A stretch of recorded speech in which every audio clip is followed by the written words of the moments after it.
I was just eye roll, just of course. And I reverted back to maybe past conceptions that I had about my understanding of the other side. I felt like I just kicked his puppy. I mean, that was the look on his face. Hey there, I'm Julie. Welcome to Uncomfy, a podcast about sticking with moments that challenge us. We share the stories of real people in moments that challenged their perspective. And instead of getting angry or shutting down, they stuck with the discomfort. They stayed curious and open, and they're glad that they did. We hope these stories inspire you to stick with it too, because there is so much to gain. New empathy, deeper relationships, and more clarity about our own views.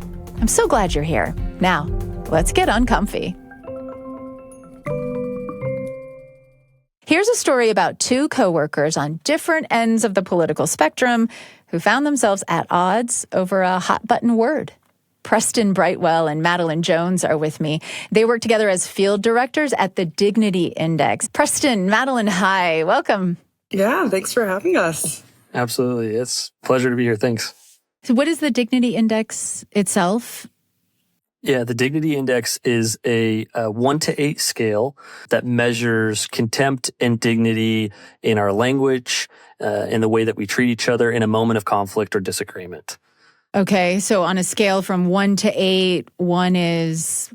It really is really strong language. It's contempt at the highest degree to the point where it's like calling for genocide. Language of genocide we really see in a 1. As you move up the scale from a 1 to a 2 and a 3 and a 4, that contempt is still there, but it gets a little bit softer. So at a 4, you're kind of like insults, name calling.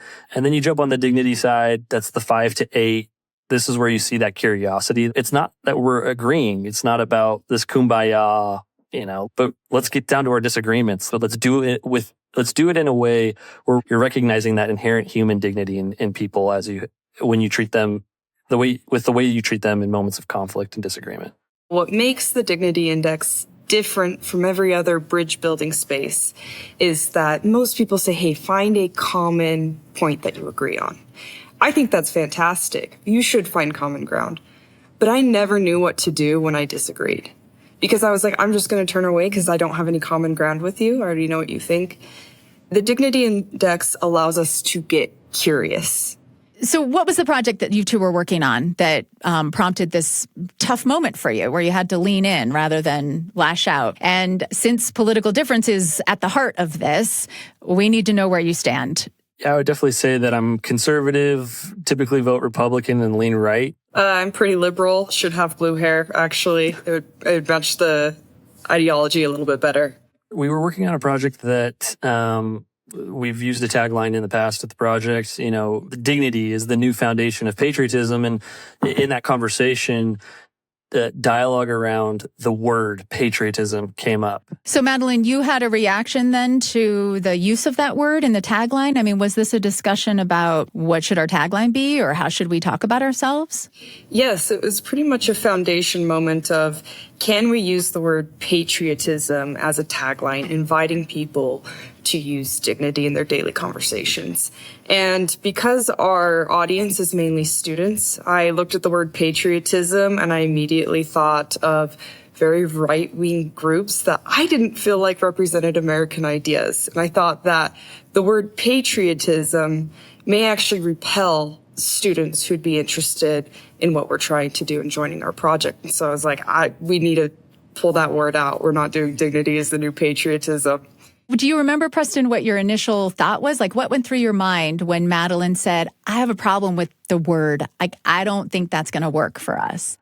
I mean, I knew going into this project, this work, that Madeleine and I definitely saw differently on issues, right? I knew we were on different sides of the aisle politically. But when that came up, I was just eye roll, of course patriotism. Like, of course we have to have a conversation about this. Of course we got to dive into this. And I reverted back to maybe past conceptions that I had about my understanding of the other side, and just kind of, Madeleine and I at that point had begun to develop a friendship and develop, a common working flow. And I just reverted back to that old, gosh, of course, here it is, these, lefties or whatever term you want to use. But yeah, definitely a lot of eye rolls, and all my assumptions came flowing in on what I think I could predict what she would say next, and I would go back to all the lines that I'm fed about people on the left and their sound bites. Like I was just expecting her to just lay out sound bites, and I was just like ready for it, and I began to even start jumping into what my own responses to those sound bites and the points that she might bring up. And I stopped listening to her as a human being. Madeleine, what was going on for you in that moment when you saw him roll his eyes when you brought up your concern? I felt like I just kicked his puppy. I mean, that was the look on his face. And I do remember leading up to this moment, I was thinking, I was like, I don't think we can have this word on here. Like, it's going to cause too much conflict. Too many people are going to turn away from our message if they see that word. And I think personally, there is a little bit of disappointment that something like that could trigger people. But I was also just like, I wouldn't join a group that had the word patriotism on it as a student. I would assume that's a very right-wing group. Yeah. And so I wanted to bring it up because this mission is so important. And it's so important that we have both sides attracted to it. And I just felt like maybe, the 19-year-old me that's on a campus in Arkansas may not like that word. So what did you do in the moment to try to keep that, to stay curious, to set aside the certainties and the assumptions that you mentioned a moment ago, Preston? Yeah, it really was the application of what the dignity index is and what we've learned, what we've been trained on. I have to actually engage with Madeleine about this concept and understand where she's coming from on the other side. So I had to mentally maybe take a breath and mentally say, I'm missing something here because Madeleine has this perspective and she's talking about it in a context where she thinks that a lot of other students have the same perspective. And I can't just ignore that. I'm going to listen. I'm going to ask a question that's maybe clarifying, not insulting, but I'm going to ask a question like, why do you think that this will, trigger students? Tell me more about that. Explain that to me. And then sit and listen. How about for you, Madeleine? What do you remember choosing to do in that moment to stay uncomfortable, but also productive in this particular instance? Well, I want to say that it was about 20 minutes before I decided we were going to actually go somewhere because I just wanted to be right. I was like, no, you don't understand. Let me explain this to you. And that obviously gets you nowhere because we both have our beliefs about this. We've both had our experiences that led us to basically how we define that word. And I think after that, trying to convince him that I was, factually correct on something that's subjective, I decided, okay, let's sit here and listen to each other. And that's really what we preach.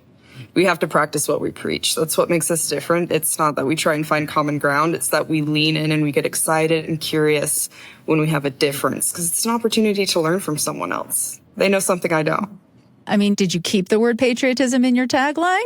Or dignity is the new patriotism? What, Madeleine, you're nodding.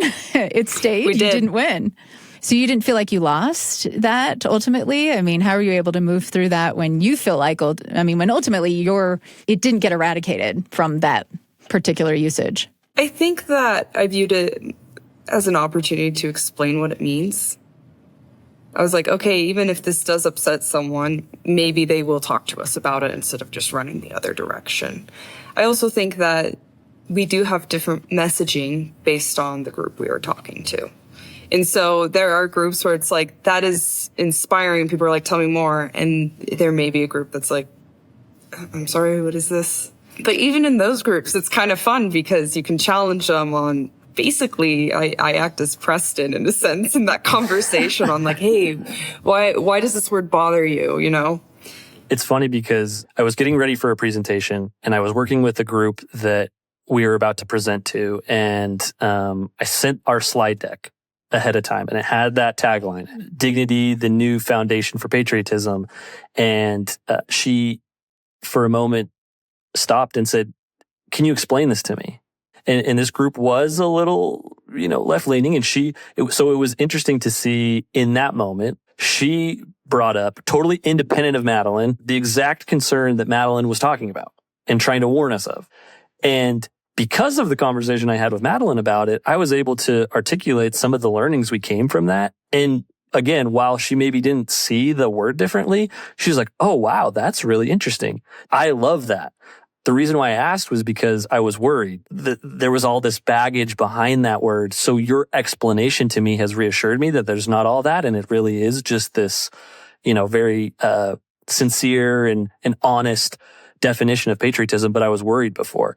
And so I was like having this moment. I was like, wow, that only confirmed what Madeleine was saying to me, but was also an opportunity to have conversation about it. And it led to this great moment to explain it and have this person who we were about to present to and her group like really dive in and understand it.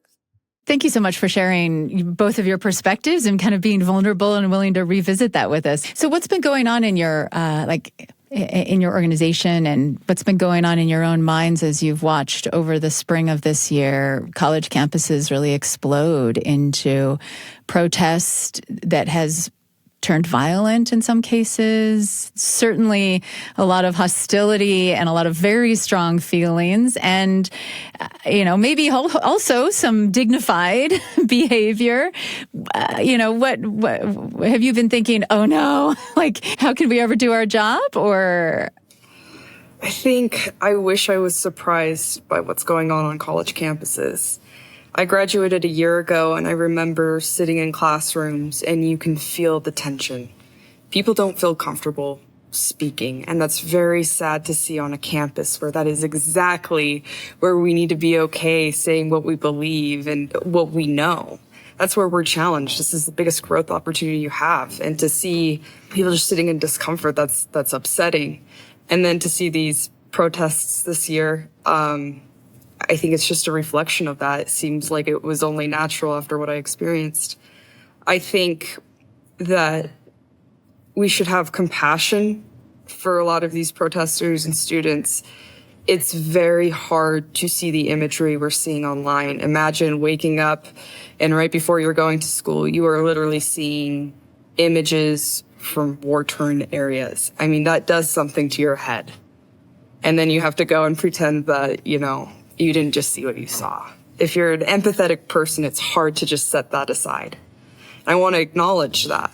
But I also think that means that we have to talk to people, even when they disagree with us.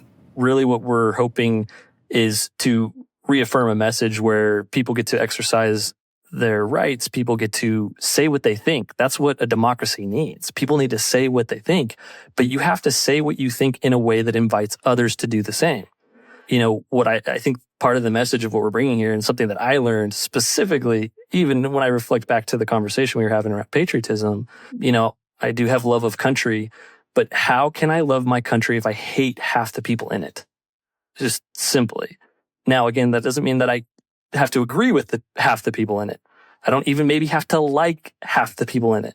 But if I treat them with dignity, maybe we can have some conversations that solve problems. We definitely, a goal is to ease division in our country. And we even talking about preventing violence sometimes, because we do see the connection in our work. Rhetoric and violent rhetoric can lead to actual violence, can lead to calls of violence. And that's what we're trying to prevent and what you're seeing in some of these scenarios. So yeah, we have a lot of issues. Yeah, there's a lot of problems. Yeah, there's a lot of contempt and there's hate for each other. But what I would say, the old American, tradition is we can figure it out. We can solve this problem. That's what being an American is. We just have to infuse a little bit more dignity in it. Have those uncomfy conversations, maybe have the frameworks to be able to do those effectively and productively and in ways that don't lead to violence, that don't lead to the division that we're seeing. Preston Brightwell and Madeleine Jones are field directors for the Dignity Index. You can find out more about their work at dignityindex.us. Thank you so much to both of you for joining us today. Thank you for having us. It's been a great pleasure. Thanks for getting uncomfy with us today. I don't know about you, but if I had found myself in that conversation, I have to admit that I probably would have just backed away from it, taken all my assumptions with me, and stopped having lunch with my coworker, which is obviously not the right approach, but I'm really impressed with how they leaned into it and actually got to a much better place. Super inspiring. Has there been a time in your life when choosing to get or to stay uncomfy has led to an unexpected outcome for you? Reach out and tell me about it. Our email is uncomfy@byu.edu. Maybe we'll even have you on the show. Meantime, if you're looking for more thoughtful ways to practice sticking with moments that challenge you, check out my other podcast. It's called Top of Mind. Recently, we looked at why people are so obsessed with true crime and just crime in general. Most Americans say it is a top concern, and 1 in 3 of us consume true crime stories for fun every week. But the truth is that violent crime rates are way down since the 1990s. Most of us in America are safer today than we've ever been. So we dig into the consequences of that and why it exists in the first place. You can listen to Top of Mind on Apple, Spotify, or anywhere you listen. Uncomfy is a BYU radio podcast. Samuel Benson produces it with help from Enrique Prado, James Hoops, and Sam Payne. Kelsey Ney composed our theme music. I'm Julie Rose. Can't wait to get uncomfy with you again next week.